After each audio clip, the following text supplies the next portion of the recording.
Hello all, good morning. Welcome all to the session and thanks for joining me. So now what we have done is, so far we have talked about the electromagnetic induction, or more in a short form we call it as EMI. This phase is going with all those short forms, like we did EMI, now we are going to do AC, and the next class we're going to do EMW, the electromagnetic wave. So all these form of short forms are going on. If you're the one who regularly watches news and the updates, you see since this lockdown period, the banks and the governments, they have been constantly telling that the EMI can be deferred by a month or 2 or maybe 3 months, depending upon all the arrangement. Now that was a financial EMI, the installment, and what we did here was the electromagnetic induction. But in any way, to go for a sweet humor, we have completed our EMI, so at least now the bankers are not going to be after our lives, since the EMI has been successfully done, or what you call that, EMI has been successfully paid. All right, okay, so after the EMI part, now today we are going to do the motive, and the agenda today is to talk about alternating circuit, alternating current, and that is what we call as AC. So let's try to understand what is all the parameters associated with AC, and without wasting the time in warm-up and formality, we will directly hit the part. And let us see, talking about the alternating current, the first thing, all of you know that alternating current, the fluctuation goes, the positive half, negative half, and all those things. So lots of properties related to that you must be knowing. And I should very formally assume that you know what is the time period of AC, the frequency, the peak value, and all those things. Now, the first thing about AC is, if you typically consider a sinusoidal wave of this particular nature, not necessary that AC means it has to be sinusoidal. It can be triangular, it can be fluctuating rectangular wave. We'll see a couple of those. But the basic difficulty with alternating current is, what value are you going to say? Because at different instant of time, the value of current keeps on fluctuating. Like you see that at this time there is one current, at this time there is another current. So for different instant of time, the value of current keeps on changing.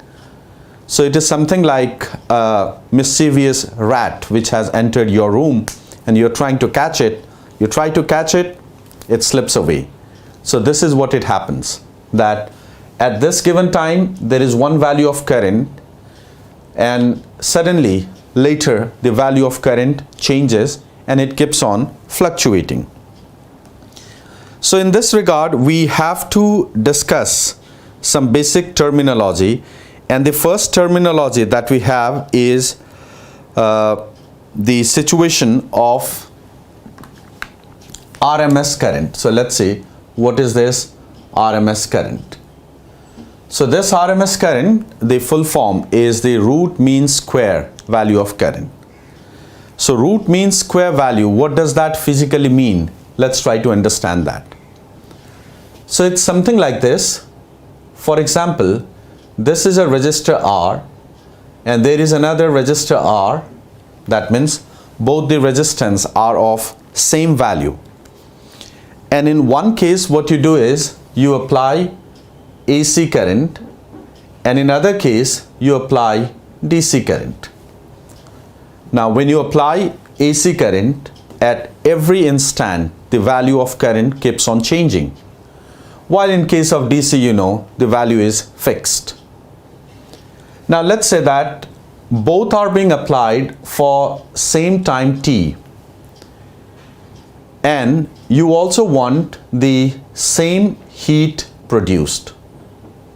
So these are the conditions which are required to be satisfied. So what you do is that an alternating current applied across resistor produces a certain amount of heat in a time t. If you want the same amount of heat to be produced in the same time, then by trial and error, you would start searching what would be the value of DC. Let us say by different trial and error, you found the value of DC is 3 ampere, let us say. That means for that given alternating current and a 3 ampere DC, when applied across same resistor for same time, they produce same amount of heat. So we say this 3 ampere is the RMS value of this AC current.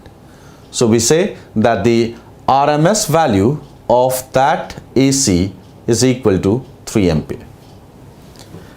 Why did I start with the basic definition and why not with the mathematical formula is this concept is going to be utilized very frequently in many questions.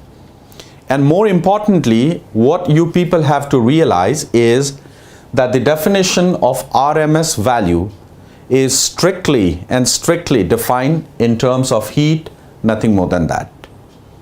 So this part is going to be utilized, and just you need to remember, like in household supply, we say that the RMS value of the supply is 220 volt. That means 2 resistor, this is the regular household supply, and in the other case 220 volt DC you apply, and when you apply simultaneously for same time for same resistor, the heat produced, that the current would always be sinusoidal. Though in the later section we would be using sinusoidal the most, but it is not only the AC version which is present.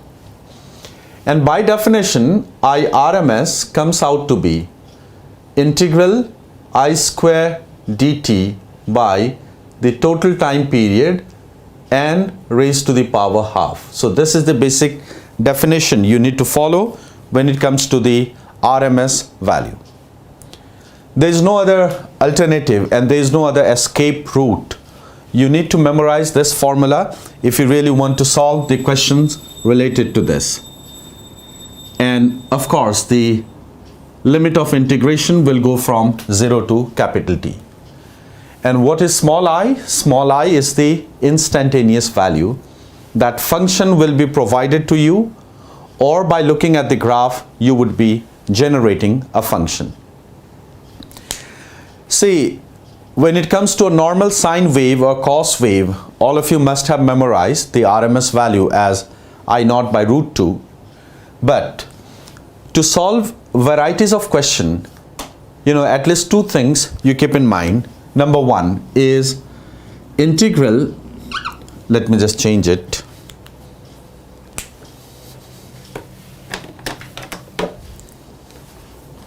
Okay, so I was saying this, integral sine omega t 0 to t dt will be equals to 0, and integral 0 to t cos omega t dt equals to 0.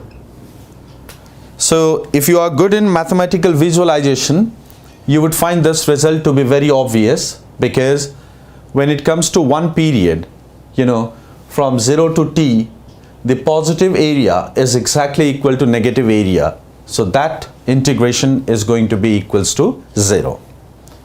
This is one pattern which we require very frequently. Another thing which I require is this, integral sine square omega t dt from 0 to t. If you square this, all right, and this value will also be equals to integral cos square omega t dt from 0 to t, and this value will exactly come out to be t by 2. So these things are really going to save you from long calculation, and wherever you get any sort of modified question, then you can easily solve.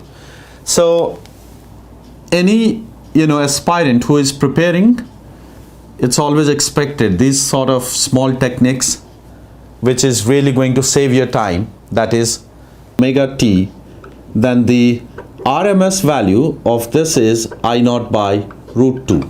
That's the RMS value. and 1 by root 2 of course is 0.707 times the peak value. So this is kind of a standard fact, and effortlessly it comes into your mind. You need not put any extra effort to memorize if you had been following the lecture seriously.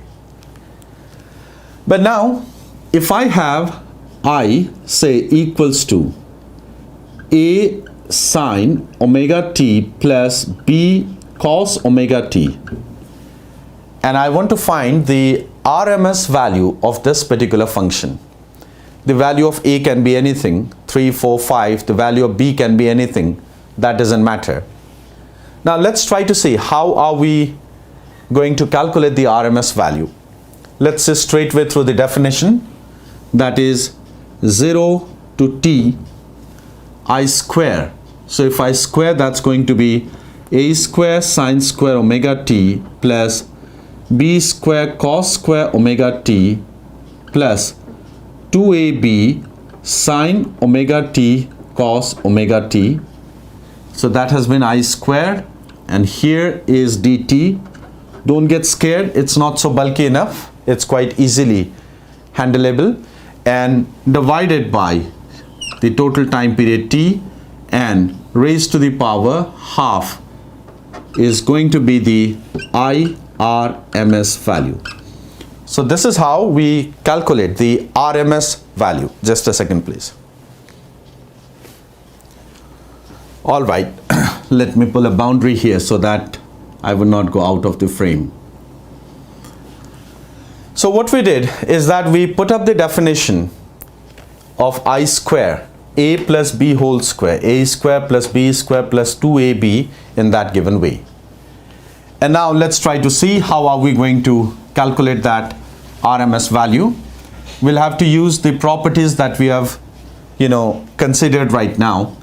So you get IRMS is equal to, let's see. Look, A square sine square omega t dt by integration is going to be A square t by 2.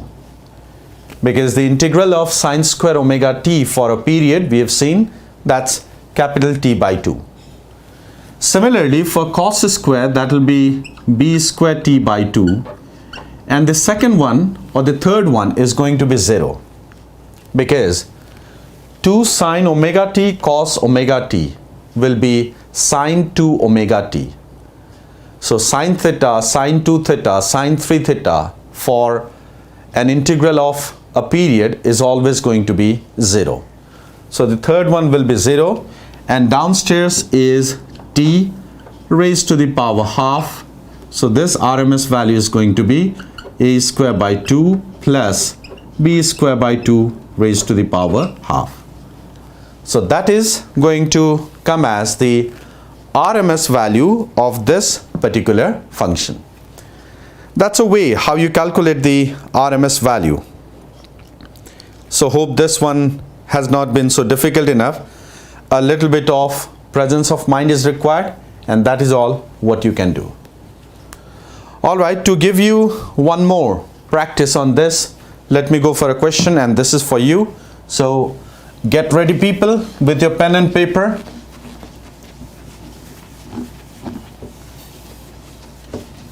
And here is that function, that is I equals to A plus B sine omega t. That's the current as a function of time, and you got to calculate the RMS value. Please move forward.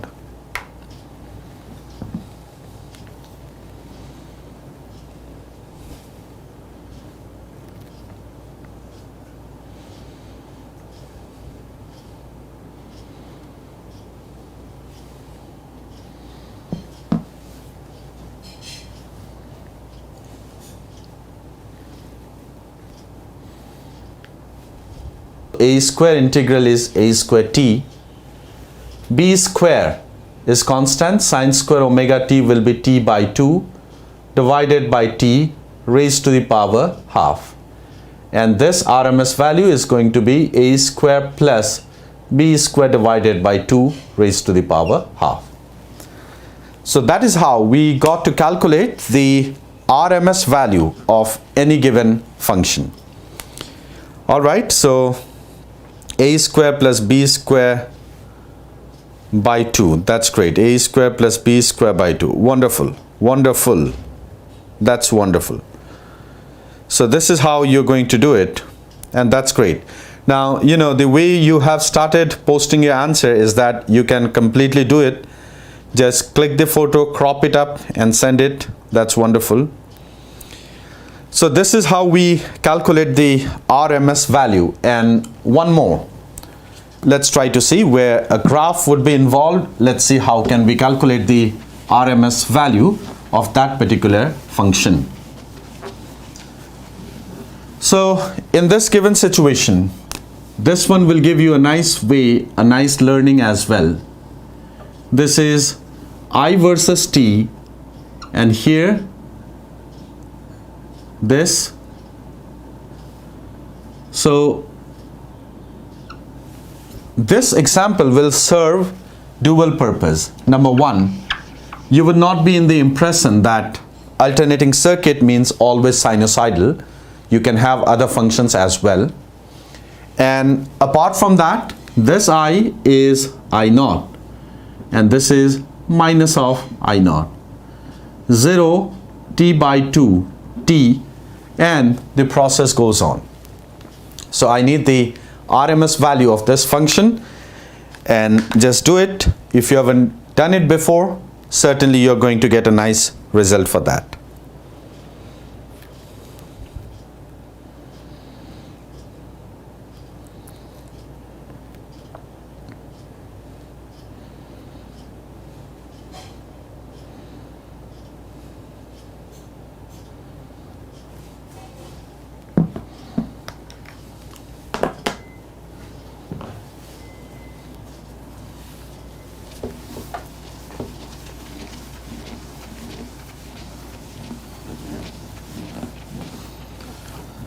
Okay, so let me start doing. Meanwhile, I'll not be seeing the telegram till the time I see here. So meanwhile, you can post the answer. And this is something like this. IRMS will be integral. First of all, realize that this function is split-wise defined. For half of the period, this is I naught. So I naught square dt for 0 to t by 2. And for the second half, this is minus I naught square dt. And divided by the total time period t raised to the power half. This is how it comes. So if the function is split-wise defined, what do we mean by split-wise defined? For one half, there is one function. For other half, there is other function. So in this way, the function is split-wise defined. But luckily here, you get one interesting thing. I naught square is constant. Integral dt is going to be t by 2. The next I naught square is constant again. That negative squared, that becomes positive, divided by 2, raised to the power half. And the RMS value, it's waiting for you. That is the peak value itself. IRMS, that comes out to be I naught. Let's see how many of you have done. So Kritika and Ambika, they have said I naught. Similarly, I got lot. Ashish, Satyam, Kanika, Kaval Singh, Divyansi and all. They have come up with the option of I naught. That's great. Now this is how we come up with the concept of RMS value. And numerically speaking, as I said, the sole definition of RMS is based on this factor. The definition is entirely based on heat. So you got to keep this thing in mind. Calculation is one thing, but what is the physical realization? That is another thing. Okay, now let's talk about the average value. The average value will be integral I dt by dt. That's how it goes. And let's talk about the limit for the average value. The limit will be from 0 to t, 0 to t. But you got to be extra careful while calculating the average. And specifically in these sort of functions where the positive area and the negative area would be equal, if you find the average for one period, that is going to be 0. And that becomes a sort of misleading information that for one time period, the average value comes out to be 0, because 0 average means two conditions. Either the charges don't flow at all, or whatever is the value that flows in the left half, the right half would also flow in the same manner. And when it comes to 0, in case of this cycle, this is what's happening. Whatever flows in one direction in the first half, the same value flows in the opposite direction in the second half, and the value cancels out to be 0. And we don't like this in physics. Why we don't like this in physics is that because the value, once it comes to be 0, it completely suppresses the information that how much did the charge flow in first half. So whenever you see this sort of graph where the positive and negative areas are equal, then we just put a condition apply, and that condition apply is we will deliberately, knowingly, we will define only for half of the period, so that whatever comes for half of the period means the average value that has flown in one direction, and in the next half the average value would be same. So remember, whenever you get the equal positive and negative area, we put a filter of physics in the definition of this average. This is purely a mathematical definition, and since this gives out to be a 0 value, as I said, we don't like it, we don't want it, because that is completely suppressing or hiding the information that in one half how much charge has flown. That's the reason why you'll have to deliberately do it for a half of the period. And for a sinusoidal one, it's a standard value, I naught sine omega t. The average value, maybe many of the viewers know this, 2 I naught divided by pi. That is the case. Now for you, the question here is something like this. Let me go it in the form of a waveform. This, now you could easily see that how things are going. This is I, this is 0, oh, this is t. This is 0, t by 2, t, 3t by 2 and all. And this value is I naught, and this value is negative I naught. So you got to calculate the average value of this particular function. Please do that. Please calculate the average value of this function.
Okay, so let's see what are the answers that I'm getting. See, I'm getting certain options as for full cycle, the average value is 0. So it is well understood when it comes into physics and we got to calculate the average value, as I've already discussed, if the full cycle average comes out to be 0, you need to calculate it only for the half cycle. So that indicates on average how much charge has flown in one direction. So it's something like this, say, I average is going to be integral I dt from 0 to t by 2 divided by the time, that's going to be t by 2. So we are going to modify the definition as per our requirement in physics. We're not going to blindly follow mathematics always. Of course, that's a great thing, that maths certainly helps us. But as I've said, that you need to put that insta filter, the physics filter, so that what is required, you need to add that. Now let's see, to solve this, you have one way is that you create a function and you do that. But other way, if you realize, this very definition is also the area under current time graph. And that area can easily be calculated because the graph is linear. So this is what you need to do. That whenever you get any opportunity just to reduce the length of the steps, you need to grab that opportunity. If that was a curve, we would certainly not prefer to go by the area. We would go by the integration. So it's all that you need to be opportunistic. Wherever you get that good opportunity, you need to apply. And that average area is going to be half base, which is t by 2, into height, which is I naught, divided by t by 2. And that comes out to be I naught divided by 2. This is the average value of the AC. And by default, by definition, it is understood that when it comes into physics, if the entire period is going to give 0 average, you need to do it for half of that. By the way, one more thing, if this is the straight line function anywhere, the average value of the straight line function will always come at the mid. So even this much of calculation wasn't required. This is the given function. The average value for a straight line will lie at the mid, and that is certainly going to be I naught by 2. That would be a super presence of mind, and you can calculate that. So this is how we come up with the definition of average value. Yes. Okay, now we've defined the average value, we've defined the RMS value. Physically, RMS is linked with heat produced, and in your level, in class 12th level of physics, the physical application of the average value, you don't find that. But that doesn't mean that the average value is good for nothing value. There are opportunities, there are areas where the average value is certainly going to be used, but that comes when someone pursues alternating current or someone is doing an electrical engineering. Then you would be getting an opportunity to apply the physical significance of average. So as of now, we'll just say it, that's all fine. We've calculated it for the numerical point. Now, after doing that thing, it is time that we start individually, we start verifying the properties of resistor, capacitor and inductor under alternating current or under alternating voltage. So when you have a supply voltage which is alternating, how do the behavior comes? So let's try to see step by step. The first one is resistor in AC. So let's try to see how do resistors behave in AC. In that given condition, let's see step by step. The first thing is a very important characteristic, that the current and voltage are in phase. So this is the first characteristic when it comes to a resistor in alternating supply. So if I typically make a phasor diagram, then in the phasor diagram it comes something like this. If this is the V0, remember in the phasor diagram we always show the peak value, and this is a rotating vector and it rotates with an angular speed equal to the angular frequency of the supply. And if this is V0, this would also be, or the I0 would also come in the same line, just to indicate that current and voltage are in phase. It is not necessary that to show the phasor diagram you would be showing it in the first quadrant. After all, remember, it's a rotating vector, so you can take this snapshot at any given instant. So this particular phasor representation may be here, here, here, here, anywhere. It was constantly rotating and you just took this snapshot at any given instant. That's the first thing. For those who are a bit more interested that what really is the significance of phasor diagram is, with the help of a phasor diagram you can easily visualize the instantaneous value. Yes, you've heard it right. With the help of a phasor diagram you can always easily visualize the instantaneous value.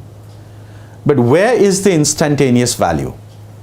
The instantaneous value is the projection either along the x direction or along the y direction. So that depends on user to user and what they decided for. For instance, if we have decided the projection to be on x-axis, that means, this is going to give me the instantaneous value of the voltage. Though numerically it's not going to be of utility in your level, but therefore I gave the disclaimer right at the beginning, only for those who are interested to visualize it further. As this vector continuously rotates, just realize the instantaneous value, the projection would come here, and by the time the vector reaches the y-axis, the projection would be 0, indicating the instantaneous value is 0. So as the vector rotates, the instantaneous value would oscillate between left to right, and the projection itself gives the value of instantaneous value. Someone also may decide the projection to be on y-axis. Therefore, I said it depends on user to user, person to person, what do they decide. So that was just for the information, because many times in my regular classes, students come up with a nice comment. They say that, well, we understood what a phasor is, we understood how to make a diagram, but what really? And that is the case. So you get V as V0 sine omega t, then current would be I0 sine omega t itself. Let's consider inductor. So this is a pure inductor in AC, and we would like to see how does this inductor behave.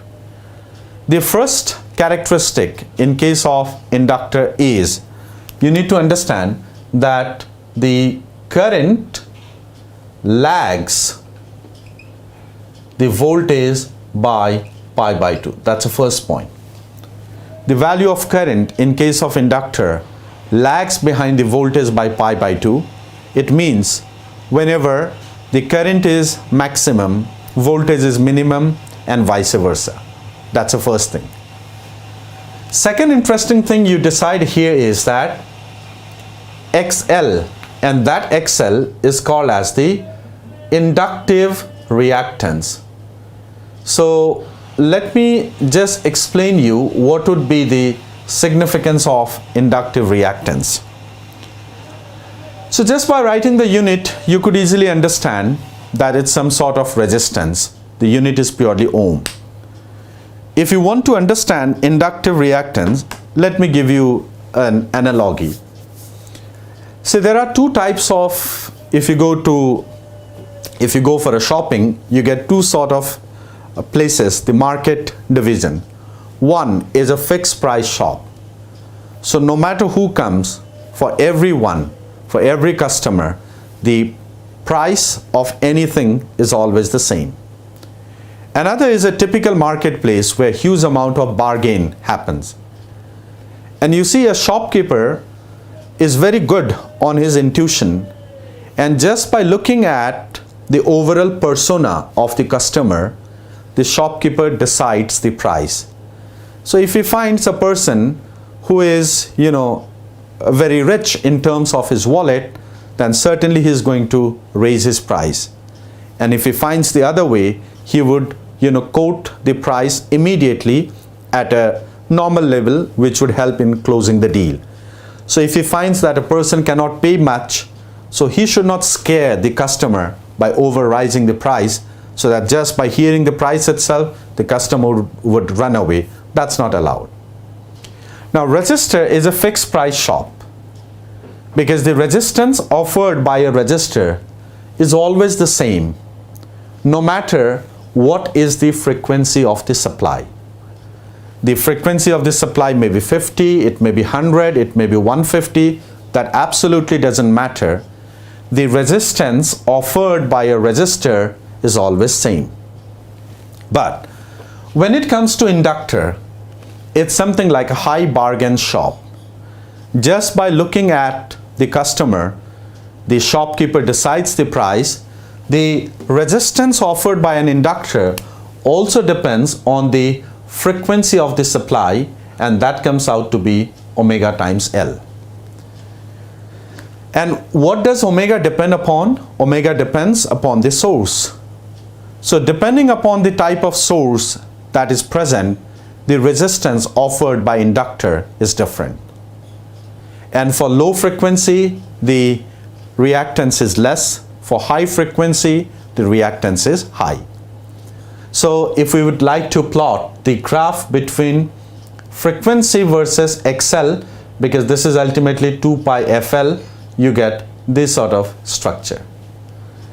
And interestingly, one more fact we could see, that the inductive reactance for a DC would be equals to 0, because for DC the frequency is 0, and if the frequency is 0, the reactance would be 0. That means it purely behaves as short circuit.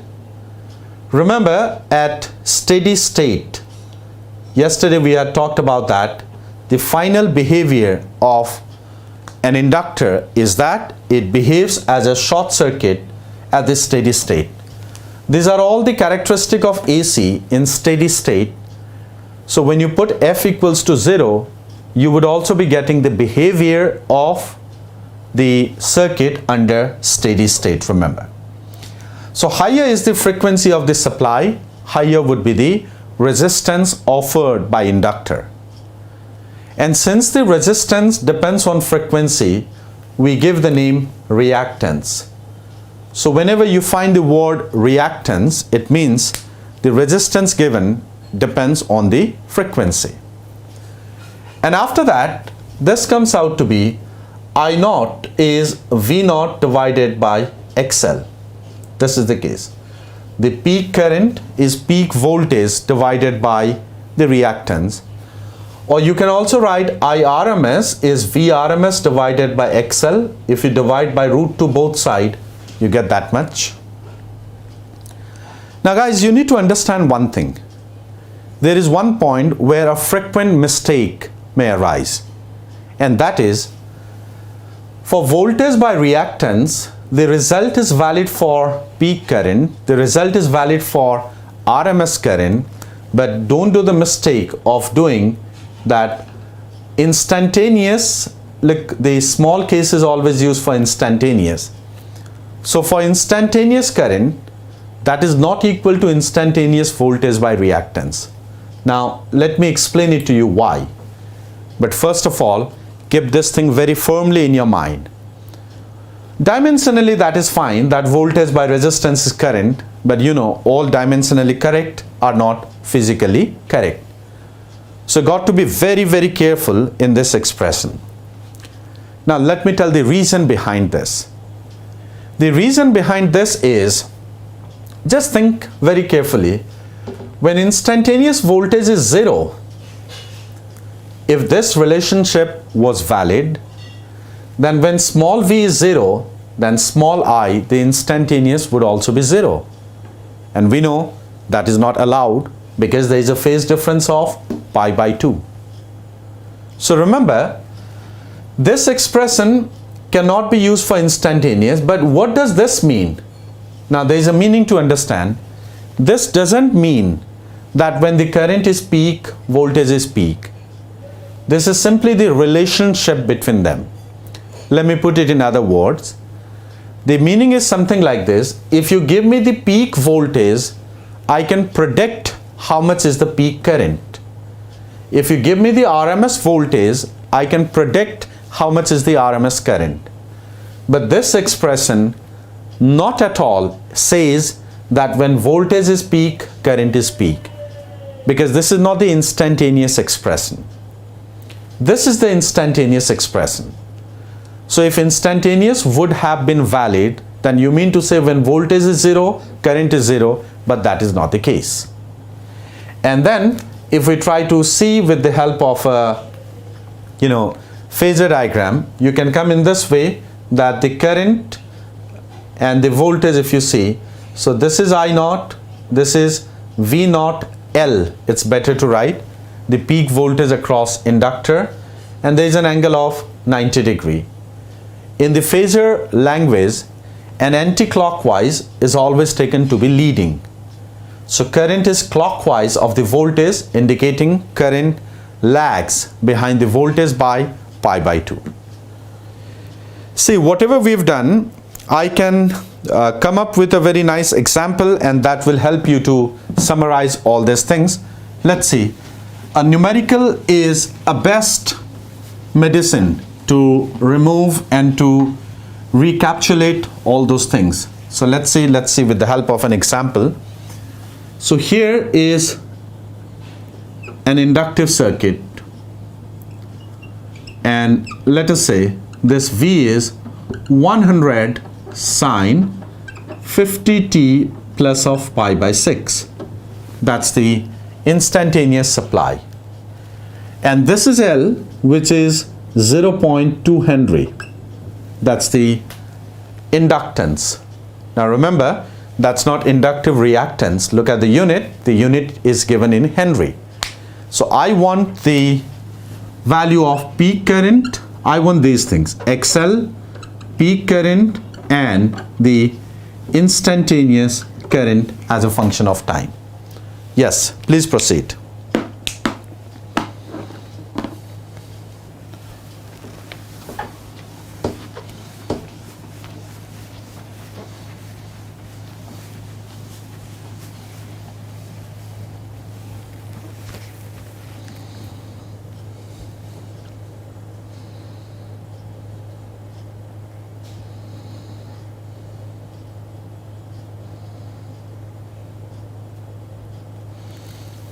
Kumar, please explain how I naught sine omega t is 2 I naught by pi. No, Kumar, the average value of I naught sine omega t is 2 I naught by pi, not I naught sine omega t. Okay?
All right, so now let's see how the solution goes.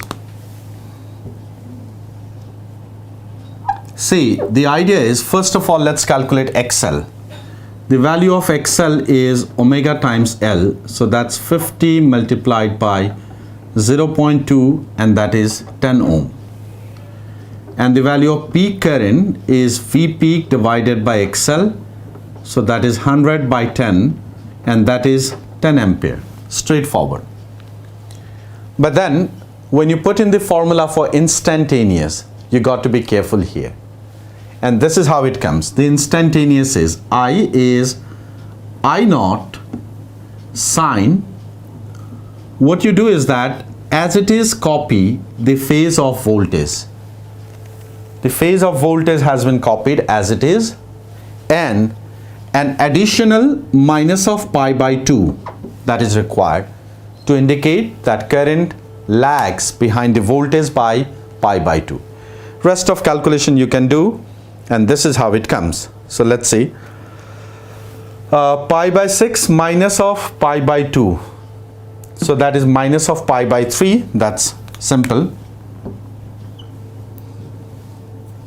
So that's minus of pi by 3. So you can also relate in this way.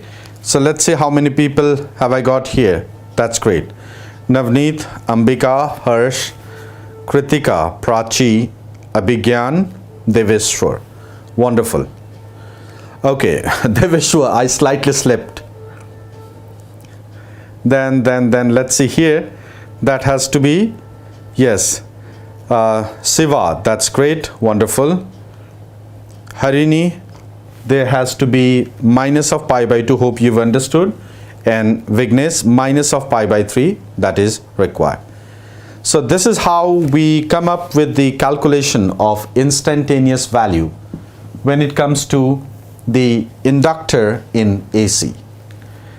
Now let's go to the next one. Let's try to see how would capacitor behave. So that is capacitor in AC. So the property would be very much similar to that. And then it comes something like this.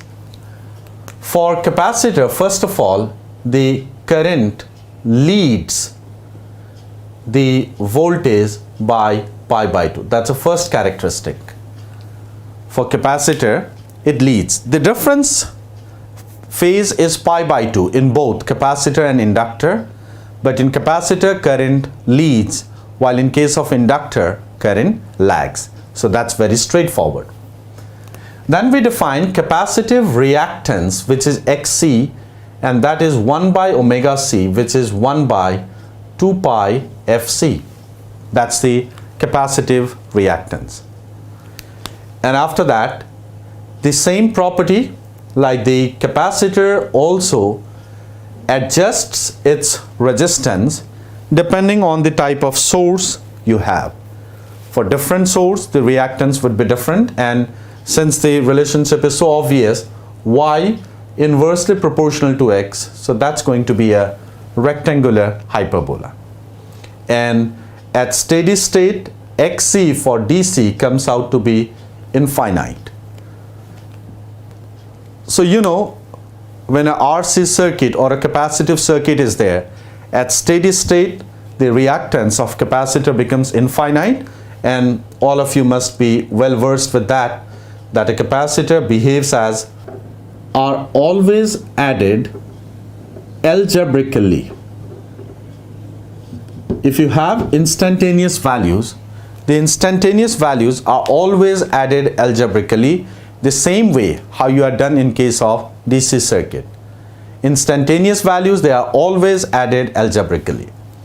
But what about the RMS or the peak value? They are always added graphically. This is another important statement, and this is going to be lifesaver for you. I have seen that people frequently confuse on this part. So if you want to master on this thing, the best way is, let's start with this thing. A resistor inductor, and this is A, this is B, Okay, the resistor voltage and inductor voltage that has been given there. And this is the case. This is plus minus 4 volt and plus minus 2 volt. And it says, now read the question carefully. Find VAB at this instant. So this is the question. If you look at the nature of the question carefully, it is very clearly specifying that we need to talk about the instantaneous value.